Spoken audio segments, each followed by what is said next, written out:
A special word should be said about communicating with incarcerated clients. After all, as a criminal defense lawyer, when I have clients who are in prison, they don't have the luxury or freedom to call my office at their leisure or to schedule appointments that are convenient for them. When a client is incarcerated, it is incumbent upon the lawyer to ensure proper attorney-client communication. There are only a few ways to do it. The best way to communicate with incarcerated clients is in person. Going to visit your client in person will give him or her assurances that you're working on the case, and it will also further and develop your relationship as well as the trust that the client will have in you. This is also the safest way to communicate with incarcerated clients. The second way to communicate with incarcerated clients is by phone. However, almost all phone communications of clients who are in jail are recorded. Therefore, if you do not want the police, prosecutors, or judges listening to the conversations that you have with your attorney, you should refrain from telephone communications while in prison. There are limited circumstances where clients who are in jail can make confidential attorney calls.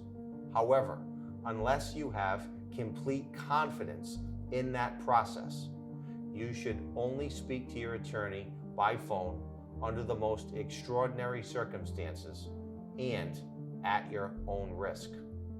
Because of the risks involved with recorded attorney-client phone calls, in-person communications are and continue to be the most preferred method of attorney-client communications with those who are in custody.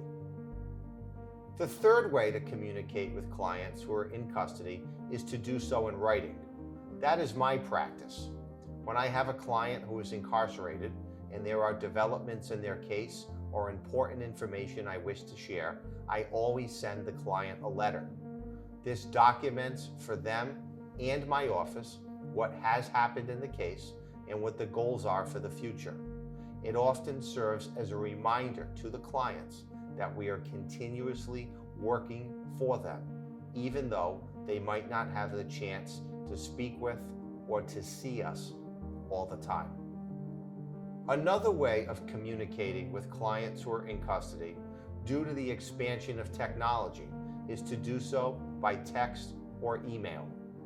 Certain mobile applications and other technologies available in the prison systems have enabled clients to send text messages and emails to the outside world. Clients often ask if this is an appropriate way to communicate with their attorneys. While it is certainly a way to get the message across, it is not advisable. Client text message and email communications from within a prison system are treated just like phone calls. They are monitored, recorded, and can be accessed by prosecutors and judges.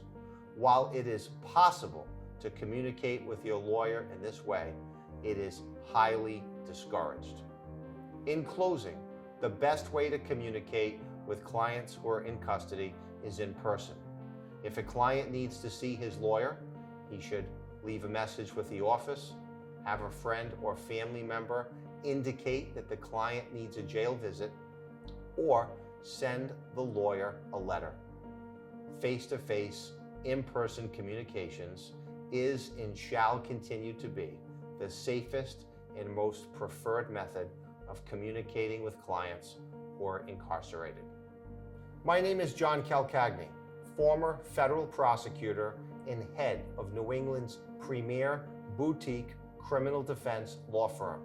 If you've been charged with a crime in either state or federal court, call me now for a free consultation.